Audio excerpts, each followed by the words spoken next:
today? Well, you missed a glorious baptism of four siblings as we invited them into not only the church family, but into the community of Christ. That we invited them into responsibility as well as fellowship. Responsibility to follow Jesus, to share that ministry, to live in the world, revealing God's love. And it was glorious. It was wonderful. But more than that today, we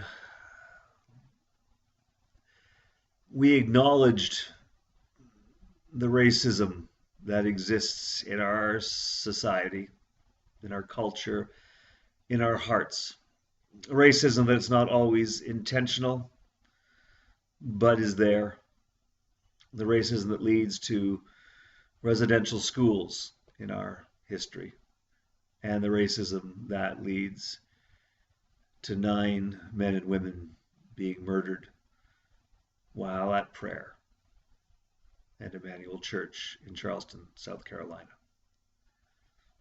We grieved their deaths. We grieved a world that somehow not only allows this to happen, but supports it, makes it possible. We listened to the story of Jesus in the boat when the storm was raging about and the apostles were terrified that they would capsize, and they awakened Jesus so that he would calm the storm, and he did, and chided them for their lack of faith. And we wondered about that story. Is this Jesus superhero who controls the weather? Or is there something more going on where we recognize that it is the presence of God that calms storms? It is the love of God that calms storms. I likened it to a cup of tea that warms you inside and welcomes you and makes everything just slow down so that you can find a new perspective. Faith can be like that. And when we hang on to our faith, the storms around us can calm. But the wonderful thing about a cup of tea is that it can also be shared. And so we spoke about what it's like to share that cup of tea, to share your faith into another person's storm.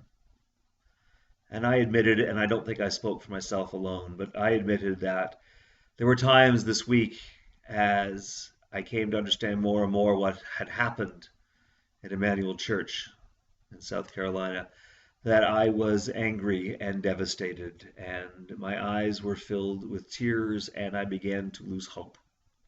And it was as if my faith could not carry me through anymore. It wasn't going to get me into the light. But when I heard the words of the families of the victims who spoke to the man who had murdered family and dreams, and they spoke to him in love, and they spoke of forgiveness, and they spoke of hope, and they spoke of faith. And in that moment, their faith restored mine. Their faith calmed my storm. And we come to realize that we can, each of us, share our faith. We can, each of us, reveal God's presence. We can calm the storm for others. When others are grieving, when they are lost, when they are confused, when they are angry, our presence, sometimes our words, but very often the touch of our hand, our faith, explained or just displayed, can bring calm to someone with eyes to see, to someone searching. But as we heard the David and Goliath story too, where David throws off the armor of Saul because he cannot possibly fight Goliath by pretending to be other than he is, we recognize that the best way that we can truly reveal God is to be our own authentic selves, which is an appropriate message as we begin Pride Week in Toronto, as we are an affirming congregation that we want LGBTQ people to know that their love is sacred and that God's love is revealed through them when they are authentically themselves. We don't need them to pretend. As we discuss racism and the residential schools in Canada, when we have actively tried to make people be other than they are, deny their culture, fit into a box that was never, ever suited for them. We have tried to stop them from being authentically who they are.